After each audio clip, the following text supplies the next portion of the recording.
morning to all. Today we are discussing about economics chapter 2 பார்த்துட்ருக்கோம். National income பார்த்துட்ருக்கோம். National இன்கமில் போன வீடியோவில் methods of national income பார்த்தோம். அதில் ஃபஸ்ட் மெத்தடை வந்து ப்ராடக்ட் மெத்தட் பார்த்தோம். ப்ராடக்ட் மெத்தடில் வந்து இன்றைக்கி வந்து பார்க்கக்கூடியது என்ன டாபிக்னால் இப்போ போன வீடியோவோட கண்டினியூ பார்த்து இந்த வீடியோவில் என்ன பார்க்க போகிறோம் அப்படின்னா ப்ராடக்ட் மெத்தடோட ப்ரிகாஷன்ஸ் வந்து பார்க்க போகிறோம். ப்ரிகாஷன்ஸ்னால் முன்னெச்சரிக்கைன்னு சொல்லுவாங்க. Product method is followed in the under developed countries. அதாவது உற்பத்தி முறை வந்து எந்த நாடுகளில் வந்து ஃபாலோ பண்ணுறாங்க அப்படின்னு கையாளப்படுகிறது ஹேண்டில் பண்ணுறாங்க அப்படின்னு பார்த்தீங்கன்னா வளர்ந்து வரக்கூடிய நாடுகளில். சரியாப்பா, பின்னங்கிய நாடுகள்லையும் வளர்ந்து வர நாடுகள்லையும் வந்து பின்பற்றிட்டு இருக்காங்கன்னு சொல்கிறாங்க. இங்கே அண்டர் டெவலப்டு கண்ட்ரீஸ்ன்னு கொடுத்துருக்காங்க. இங்கே வந்து ஃபாலோட் பை அண்டர் டெவலப்டு கண்ட்ரீஸ்ன்னு கொடுத்துருக்கான். சரிப்பா, but it is less reliable because the margin of error in this method is large. In India, this method is applied to agriculture, mining and manufacturing including handicrafts. அதாவது இந்தியாவில் இந்த முறை வந்து utilise பண்ணிகிட்ருக்கான். அப்போ utilise பண்ணுறாங்கப்பா. அப்போ அக்ரிகல்ச்சர்லேயும் மைனிங் சுரங்க தொழிலையும் அப்புறம் மேனுஃபேக்சரிங் தயாரிப்பு தொழிற்சாலைகள்லையும் அப்புறம் இன்க்ளூடிங் ஹேண்டிகிராஃப்ட் கைவினை பொருட்கள் ஹேண்டிகிராஃப்ட் ப்ரொடியூஸ் பண்ணுறாங்கல்ல, அதில் வந்து இதை வந்து ப்ராடக்ட் மெத்தடை வந்து யூஸ் பண்ணிகிட்ருக்காங்க. சரியா? சரி, கவனிங்க. Double counting is to be avoid under value added method. ஒரு பொருளை வந்து பல இடங்களில் மதிப்பிட வாய்ப்பு முறையில் இருக்குது. இந்த வந்து நம்ம என்ன பண்ணால் அவாய்ட் பண்ணணும் அப்படின்னு சொல்கிறாங்க. அதாவது any commodity which is either raw material or intermediate goods for the final production should not be include அப்படின்னு சொல்கிறாங்க. அதாவது ஒரு பொருளை வந்து இறுதி உற்பத்தியாக இருக்கலாம், ஃபைனல் கூட்ஸாக இருக்கலாம், இல்லை அப்படின்னா இடைநிலை பொருட்களாக இருக்கலாம், இன்டர்மீடியட் கூட்ஸாக இருக்கலாம். சரியா? இப்போ for example, value of cotton enters value of yarn cost as a cost and value of yarn in cloth, that is cloth of in garments. At every stage value added only should be calculated. இப்போ ஒரு யான் இருக்குது அப்படின்னா காட்டனுக்கு என்ன பண்ணுறாங்க, value of cotton enters value of yarn. அதாவது ஒரு பொருளை வந்து பார்த்திங்கன்னா உதாரணம் ஜவுளியோட விலைக்குள்ளே வந்து துணியோட விலையும் துணியோட விலைக்குள்ளே நூலோட விலையும் இருக்குது, நூலோட விலைக்குள்ளே பஞ்சோட விலையும் இருக்குதுன்னு சொல்லி சொல்கிறாங்க. அப்போ அப்படி இருக்கும்போது பஞ்சு நூல் இது மாதிரி இருக்குல்லப்பா, யானாக இருக்கலாம், கிளாத்தாக இருக்கலாம். சரியா? அப்போ அது ஒவ்வொரு ஸ்டேஜஸ்க்கு கார்மெண்ட்டாக இருக்கலாம். அப்போ அதை என்ன பண்ணோம், மொத்தமாக வந்து டோட்டலாக நம்ம என்ன பண்ணோன்னா at every stage value added only should be calculated. ஒட்டுக்காக நம்ம என்ன பண்ணுவோம், ஆட் பண்ணிடுறோம். அதை அப்படி ஆட் பண்ணுறதுனால நமக்கு வந்து ப்ராப்ளமாக இருக்குதுல்ல. சரியா? ஆனால் அதை வந்து பல முறை என்ன பண்ணுறாங்க அப்படின்னு கேட்டிங்கன்னா எவரி ஸ்டேஜ் வேல்யூ ஆடட் ஒவ்வொரு டைமும் யானாக இருக்கிறப்ப ஒரு மதிப்பும், அப்புறம் வேல்யூ யான் வந்து கிளாத்தாக மாற்றுறப்ப அதோட ஒரு மதிப்பு இருக்கும், ஒரு வேல்யூ இருக்கும், கார்மெண்ட்டில் இருக்கிறப்ப ஒரு மதிப்பு இருக்கும். இந்த மாதிரி இருக்கிறப்ப நிறைய வந்து பார்த்திங்கன்னா மிஸ்டேக்ஸ்க்கு வந்து உருவாகிறதுக்கான வாய்ப்புகள் இருக்குது அப்படின்னு சொல்கிறாங்க. அப்போ அதனால தான் என்ன சொல்கிறாங்கன்னா the value of output used for self consumption should be counted while measuring national income. அந்த மாதிரி இருந்தால் ப்ராப்ளம் வரும்னு சொல்கிறாங்க. அடுத்தது பாருங்கள், சொந்த நுகர்வுக்காக பயன்படுத்த பொருளோட மதிப்பு வந்து நேஷ்னல் இன்கமில் வந்து நம்ம ஆட் பண்ணிக்கணும் அப்படிங்கிறாங்க. அப்போ the value of output used for self consumption. நான் ப்ரொடியூஸ் பண்ணுறேன் ஓனா அப்படின்னா நான் சொந்தமாக கன்சம்ஷன் பண்ணுறேன் அப்போனா அதை வந்து மெஷரிங் நேஷ்னல் இன்கம், நான் நேஷ்னல் இன்கம் கால்குலேட் பண்ணுறப்ப அதையும் ஆட் பண்ணிக்கணும். சரியா? இப்போ எக்ஸாம்பிள் வந்து சொல்லலாம்.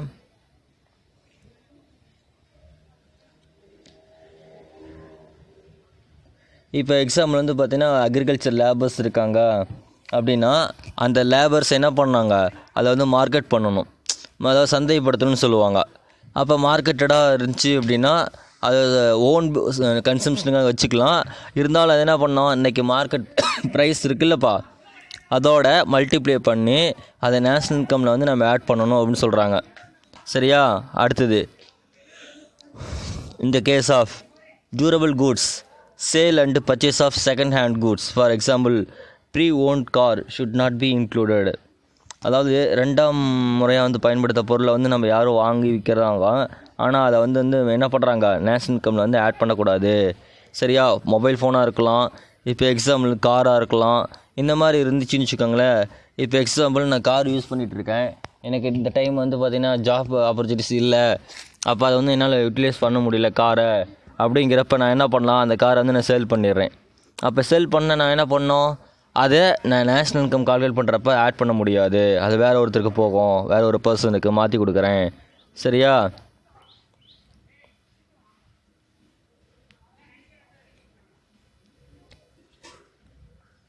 அப்போ மாற்றி கொடுக்குறதா இருந்தால் நான் ஆட் பண்ண முடியாது. அப்படி ஆட் பண்ணாங்க அப்படின்னா 2 முறை வந்து கால்குலேட் பண்ணுற மாதிரி இருக்கும். சரியா? சரி, அடுத்தது இன்கம் மெத்தட். இன்கம் மெத்தடுக்கான வந்து 1 மார்க் வரும்பா. National income is measured by using dash method. நாட்டு வருமானத்தை எத்தனை முறையில் வந்து நம்ம கணக்கிட முடியும்? 3 மெத்தட்ஸ். இதுக்கான ஆன்சர் 3 மெத்தட். 3 முறைகளால் நம்ம நாட்டு வருமானத்தை அளவிட முடியும். நாட்டு வருமானம்னாலும் ஒன்று தான், தேசிய வருமானம்னாலும் ஒன்று தான். ஓகேவா? சரி, நெக்ஸ்ட் பாருங்கள். அடுத்தது திஸ் மெத்தட். அடுத்து என்ன மெத்தட் பார்க்க போகிறோம்னா இன்கம் மெத்தடு. வருமான முறை வந்து பார்க்க போகிறோம். வருமான முறை என்னென்ன? ஃபேக்டர் ஏர்னிங் மெத்தட்னு சொல்லுவாங்க. இதுக்கு வந்து காரணி வருவாய் முறை. ஃபேக்டர்ஸ்னால் என்ன? ஃபேக்டர்ஸ்னால் காரணிகள்னு சொல்லுவோம். காரணிகள்னால் என்ன? Factors land, labour, capital and organisation. அப்போ அந்த ஃபேக்டர்ஸ்க்கு கிடைக்கக்கூடிய இன்கம்மை தான் நம்ம ஃபேக்டர் ஏர்னிங் மெத்தடுன்னு சொல்லுவோம். ஃபேக்டர்ஸ்னால் என்னது? லேண்டுக்கு என்ன கிடைக்கிது? லேண்டுக்கு ரெண்ட் கிடைக்கும். சரியா? ரெண்ட்டு. அடுத்தது நெக்ஸ்ட் வந்து பாருங்கள், லேபருக்கு என்ன கிடைக்கும்?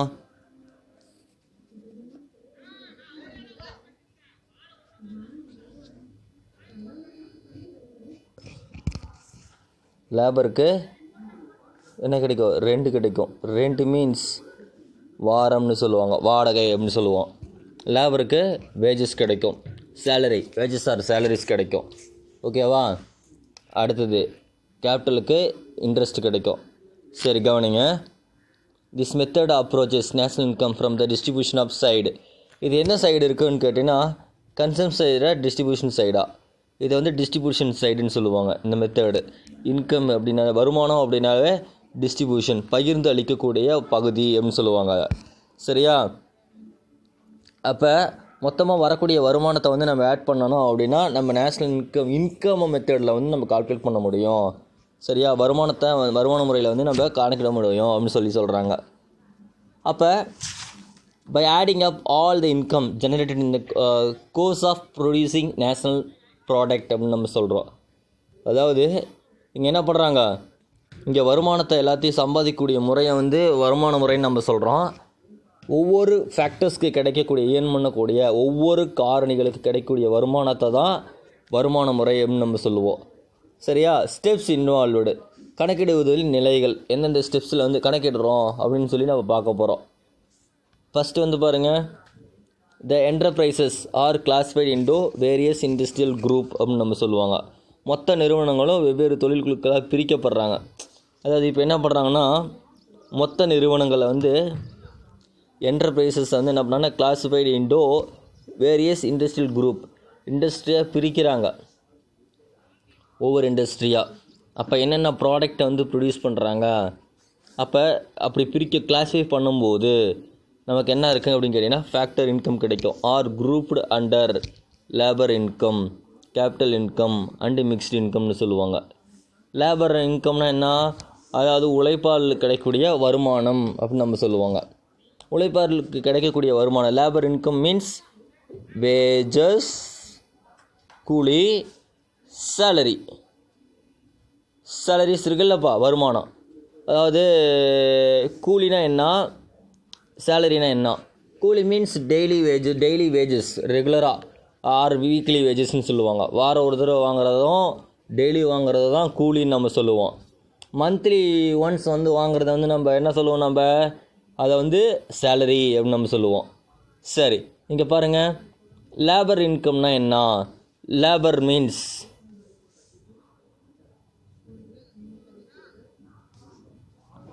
Labour income wages and salary. Fringe பெனிஃபிட்னு சொல்லுவாங்க. ஃப்ரிஞ்ச் பெனிஃபிட்னா என்ன? சரியாப்பா, அதாவது திறனூக்கு ஊதியங்கள்னு சொல்லுவாங்க. நல்லா ஒரு ஹார்ட் ஒர்க் பண்ணுறான். ஃப்ரிஞ்ச் பெனிஃபிட் மீன்ஸ் வந்து பார்த்தீங்கன்னா அவனை வந்து மோட்டிவேட் பண்ணுறதுக்காக, அதாவது இப்போ எக்ஸாம்பிள் அவனை வந்து இன்டியூஸ் பண்ணுறான், தூண்டி விடுறோம், அவனை வந்து தூக்கி விடுறோம் மேலே.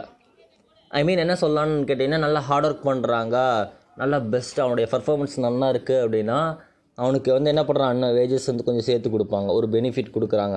இல்லை அவங்க வந்து ஃபேமிலிக்கு ஏதாவது ஒரு அமௌண்ட் வந்து பே பண்ணுறாங்க, இல்லை சப்போஸ் ஒரு பெனிஃபிட் அவங்க சைல்டை வந்து படிக்க வைக்கிறாங்க, இந்த மாதிரியான சுச்சுவேஷனை தான் நம்ம என்ன சொல்லுவோம்னா ஃப்ரிஞ்ச் பெனிஃபிட்னு சொல்லுவோம். அடுத்து employers contribution to social security. அதாவது என்ன பண்ணணுன்னு கேட்டிங்கன்னா பங்கு, அவனுடைய சமூக பங்கு, பாதுகாப்புக்கு முதலாளியோட பங்கு வந்து கிடைக்கும். அடுத்தது வந்து நெக்ஸ்ட் வந்து என்ன சொல்கிறாங்கன்னா கேபிட்டல் இன்கம்னா என்ன, மூலதனம், அதாவது மூலதன வருமானம்னு சொல்லுவாங்க. இப்போ கேபிட்டல்னால் என்ன அர்த்தம், நான் மூலதனம் போட்டிருக்கேன், அதுக்கு ப்ராஃபிட் கிடைக்கும். நான் 2 லட்ச ரூபா போட்டேன் அப்படின்னா எனக்கு இன்னும் 2 லட்ச ரூபா சேர்த்து கிடைக்கிது. 2 lakhs நான் போட்டிருக்கேன் அப்படின்னா 4 lakh எனக்கு கிடைக்கிது. அப்போ நான் இன்ட்ரெஸ்ட், அதுக்கான இன்ட்ரெஸ்ட். அப்புறம் டிவிடெண்ட்டு அண்ட் ராயல்ட்டி, லாப ஈவு. நான் வந்து கால்குலேட் பண்ணுறேன், எவ்வளோ எக்ஸ்பென்ஸ் பண்ணியிருக்கிறேன், எவ்வளோ செலவு பண்ணியிருக்கிறேன், எப்போ எனக்கு எவ்வளோ லாபம் கிடச்சிருக்கு. 2 லட்ச ரூபா போட்டிருக்கேன், 2 lakh நான் இப்போ இன்வெஸ்ட்மெண்ட் பண்ணியிருக்கிறேன் அப்படின்னா எனக்கு 4 lakh கிடச்சிருக்கு அப்படின்னா அதில் எவ்வளோ இன்ட்ரெஸ்ட்டு, அப்புறம் எவ்வளோ ப்ராஃபிட் கிடச்சிருக்கு. இதுதான் வந்து கேபிட்டல் இன்கம். கேபிட்டல் மூலதனம் போடுறதுக்காக கிடைக்கக்கூடிய வருமானம்னு சொல்லுவோம். நெக்ஸ்ட்டு மிக்ஸ்டு இன்கம்னா என்ன, கலப்பு வருமானம்னு சொல்லுவாங்க. அதாவது ஃபார்மிங்னா என்ன அர்த்தம், விவசாயத்துலேருந்து பண்ணை முறையில் கிடைக்கக்கூடியது. சோல் ப்ராப்பர்ட்டிஷிப், அதாவது தனிநபர்லேருந்து கிடைக்கக்கூடியது. அண்ட் அதர் ப்ரொஃபஷன்ஸ், மற்ற தொழில்களில் மூலம் வருமானம் கிடைக்கக்கூடியது தான் மிக்ஸ்டு இன்கம் அப்படின்னு சொல்லுவாங்க. மற்ற இதிலேருந்து கிடைக்கக்கூடிய வருமானத்தை தான் கலப்பு வருமானம் அப்படின்னு நம்ம சொல்கிறோம். சரி, national income is calculated as, national இன்கம்னா என்ன அர்த்தம், நாட்டு வருமானம். நேஷ்னல் இன்கம் வந்து நம்ம is calculated as domestic factor income plus net factor income from abroad. அதாவது உள்நாட்டு காரணி வருமானத்தோட, அதாவது நம்ம என்ன பண்ணுவோம், domestic factor income, domestic D அப்படின்னு சொல்லுவோமா, டொமஸ்டிக்னா டி. அப்போ ஃபேக்டர் இன்கம், ஃபேக்டர்னால் காரணிகளுக்கு வரக்கூடிய வருமானம். அந்த வருமானம் வந்து வரக்கூடிய வருமானத்தையும் ப்ளஸ் வந்து பார்த்திங்கன்னா நெட் ஃபேக்டர், அதாவது வெளிநாட்டு காரணிகள் மூலமாக எனக்கு கிடைக்கக்கூடிய வருமானம். இப்போ சப்போஸ் நான் இந்தியாவோட இருக்கக்கூடிய ஒரு சிட்டிசன் வச்சுக்கோங்களேன், நான் அதர் கண்ட்ரீஸில் போய் நான் ஒர்க் பண்ணுறேன் அப்படின்னா அதில் நான் ஒர்க் பண்ணும்போது எனக்கு கிடைக்கக்கூடிய வருமானம் நெட் ஃபேக்டர், அதாவது ஃபேக்டர் இன்கம் அப்ராடு. அப்போ எனக்கு வரக்கூடிய வருமானத்தை நம்ம என்ன பண்ணுவோம், நம்ம கண்ட்ரியில் நேஷ்னல் இன்கம் கால்குலேட் பண்ணும்போது ஆட் பண்ணிக்குவோம். இதை தான் net factor income from abroad, வெளிநாட்டிலிருந்து கிடைக்கக்கூடிய காரணி. அப்போ நான் ஒரு ஃபேக்டர் தானே, நான் வந்து ஒரு லேபர்னால் ஒரு ஃபேக்டர் தானே, ஒரு காரணி தானே. அப்போ அந்த காரணியை வந்து குறிக்கி மென்ஷன் பண்ணக்கூடியதாக இருக்கும். சரியா, இதை தான் வந்து நம்ம சொல்கிறாங்க. சரி, இதுக்கான ஃபார்முலா பாரு. ஒய்ங்கிறது என்னன்னு கேட்டிங்கன்னா இன்கம், வருமானம். வருமானம் நமக்கு வேணும் அப்படின்னா டபிள்யூனா என்ன, வேஜஸையும் ஆட் பண்ணிக்கணும். ரெண்ட்டு, எதுக்கு வேஜஸ் வந்து எது கிடைக்கும், லேபர்ஸ்க்கு கிடைக்கக்கூடியது. எல்னா லேபர்ஸ்க்கு கிடைக்கக்கூடிய கூலி. ஓகேவாப்பா. அடுத்தது ரெண்ட் வந்து எதுக்கு கிடைக்கும், லேண்டுக்கு ரெண்டு கிடைக்கும், ரெண்டு ஆட் பண்ணிக்கணும். அப்புறம் இன்ட்ரெஸ்ட்டு, கேபிட்டலுக்கு கிடைக்கக்கூடிய இன்ட்ரெஸ்ட்டு மூலதனத்துக்கு. அப்புறம் பை மீன்ஸ் ப்ராஃபிட்டு, எனக்கு லாபம் எவ்வளோ வந்திருக்கு, இதுக்கு வருமானத்துக்கு போக மீதி எனக்கு கிடைக்கக்கூடியது பை, ப்ராஃபிட், லாபம்னு அர்த்தம். அடுத்து நெக்ஸ்ட் வந்து பார்த்திங்கன்னா R-P அப்படிங்கிறது receipt and payments. Receipt and payments means வந்து பார்த்திங்கன்னா ஆர் வந்து என்ன சொல்லலாம், ரெசிப்ட்னு என்ன அர்த்தம், எக்ஸ்போர்ட் மீன்ஸ் ஏற்றுமதி. நான் ஒரு ப்ராடக்ட் வந்து நமக்கு போக மீதி வந்து எக்ஸ்ட்ரா இருந்துச்சு அப்படின்னா அதை எக்ஸ்போர்ட் பண்ணுறது மூலமாக நமக்கு வந்து கிடைக்கக்கூடிய அமௌண்ட்டை தான் ரெசிப்ட்னு நம்ம சொல்லுவோம், உள்ளே வரக்கூடியது இன்கம். ஓகேவாப்பா. Payments means import. நான் என்ன பண்ணுறேன், நம்ம கண்ட்ரியில் வந்து ஸ்கேர்சிட்டியாக இருக்கிறதுனால கூட்ஸு இங்கே வந்து நான் இம்போர்ட் பண்ணுறேன். அப்போ அதில் வரக்கூடிய இம்போர்ட் பண்ணும்போது எனக்கு வரக்கூடிய பேமெண்ட்ஸ் அமௌண்ட் வந்து வெளியே அவுட் கோயிங், வெளியே போகுது, அதை தான் நம்ம என்ன பண்ணுறோம், இம்போர்ட்னு நம்ம சொல்கிறோம். ஓகேவா? Are you understand? புரியுதா? யாருக்கா சந்தேகம் இருக்குதா? உள்ளே வரக்கூடியது எக்ஸ்போர்ட்னா, இம்போர்ட்னா வெளியில் போகக்கூடியது. அப்போ இதை வந்து நம்ம என்ன பண்ணோம், இதில் நமக்கு இது ஆட் பண்ணோம் அப்படின்னா இந்த ஆர் மைனஸ் பி இதை வந்து நம்ம மைனஸ் பண்ணணும். அதாவது என்ன பண்ணுறோம், இதை வந்து டிடக்ஷன் பண்ணணும் அப்படின்னா நமக்கு என்ன கிடைக்கும் அப்படின்னு கேட்டிங்கன்னா நெட்டி எக்ஸ்போர்ட் கிடைக்கும். எக்ஸ்போர்ட் கிடைக்கும், ஏற்றுமதி, நிகர ஏற்றுமதி கிடைக்கும். அப்படி கிடச்சிச்சு அப்படின்னா அது வந்து நமக்கு வந்து லாபம். ஓகேவா? அப்போ இதை வந்து நம்ம ப்ராஃபிட்னு சொல்லுவோம். This method is adopted for estimating the contribution of the remaining sector. அப்போ மற்ற நேஷ்னல் இன்கம் கால்குலேட் பண்ணும்போது adopted estimating the contribution of the remaining sectors, other sectors. அதாவது நாட்டு வருமானம் கணக்கிடுறோம் அப்படின்னா சின்ன சின்ன நிறுவனங்களும் ரொம்ப யூஸ்ஃபுல்லாக இருக்குது. அதில் வரக்கூடிய வருமானத்தையும் நம்ம ஆட் பண்ண வேண்டியது இருக்குது. அப்போ எந்த மாதிரியான நிறுவனங்கள், என்டர்பிரைசஸ் வந்து நம்ம ஆட் பண்ணுறோம் அப்படின்னு பார்த்தோம் அப்படின்னா ஸ்மால் என்டர்பிரைசஸ், சின்ன நிறுவனங்கள். அடுத்து banking sector and insurance sector, commerce and transport, வணிகம், வியாபாரம் செய்யும் மூலமாக நான் ட்ரேட் பண்ணுறதுனால எனக்கு கிடைக்கக்கூடிய வருமானத்தையும் ஆட் பண்ணிக்கிறோம். டிரான்ஸ்போர்ட் மூலமாக கிடைக்கக்கூடிய வருமானம். அடுத்து நெக்ஸ்ட் வந்து பார்த்திங்கன்னா ப்ரொஃபஷன்னா வந்து அவங்க என்னது, ப்ரொஃபஷன் மீன்ஸ் அவங்க சிறப்பு தொழில்கள் என்ன இருக்குது. இப்போ எக்ஸாம்பிள் ஒரு டாக்டராக இருக்கலாம், இல்லை வந்து ஒரு டீச்சராக இருக்கலாம். ஓகேவாப்பா? நெக்ஸ்ட்டு வந்து இந்த மாதிரி பொசிஷனில் இருக்கக்கூடியவங்கள தான் ப்ரொஃபஷன்னு சொல்லுவோம். ஒரு நெக்ஸ்ட்டு வந்து ஆர்ட்ஸ், லிபரலாக இருக்கலாம், ஆர்ட்ஸாக இருக்கலாம். ஓகேவாப்பா? அடுத்தது டொமஸ்டிக் சர்வீஸ், வீட்டு சொத்து, வீட்டு வேலை செய்யக்கூடியவங்க, டிரான்ஸ்போர்ட்டு, அப்புறம் public authorities, house, property and foreign sector transaction, வெளிநாட்டிலேருந்து கிடைக்கக்கூடிய வருமானம் இப்போ எல்லாமே என்ன பண்ணுறாங்கன்னா கால்குலேட் பண்ணுறாங்க. சரியா?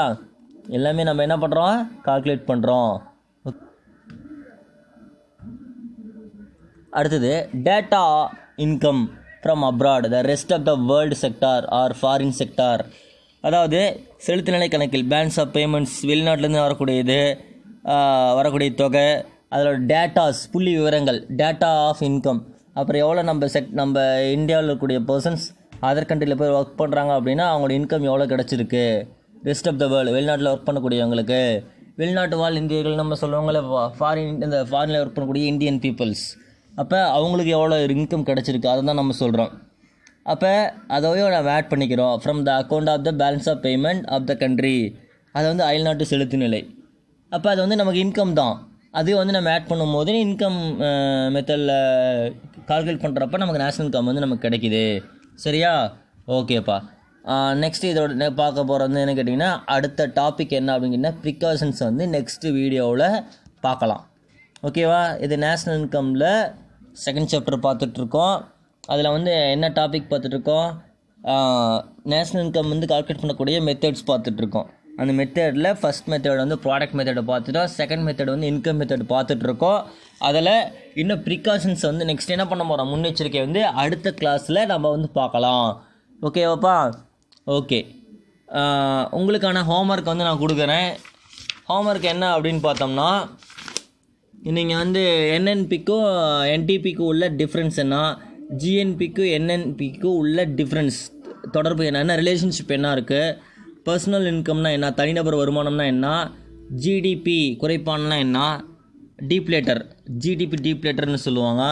ஓகேவா? அந்த கொஷின்ஸ்லாம் படித்து எனக்கு எழுதி அனுப்புங்க, வாட்ஸ்அப்பில் இண்டிவிஜுவலாக சென்ட் பண்ணிடுங்க. ஓகேவாப்பா? சரி, நெக்ஸ்ட் கிளாஸில் வந்து நம்ம ப்ரிகாஷன்ஸ் பார்த்துட்டு அடுத்தது வந்து எக்ஸ்பெண்டிச்சர் மெத்தடு பார்க்கலாம். ஓகேப்பா? Thank you, bye, see you.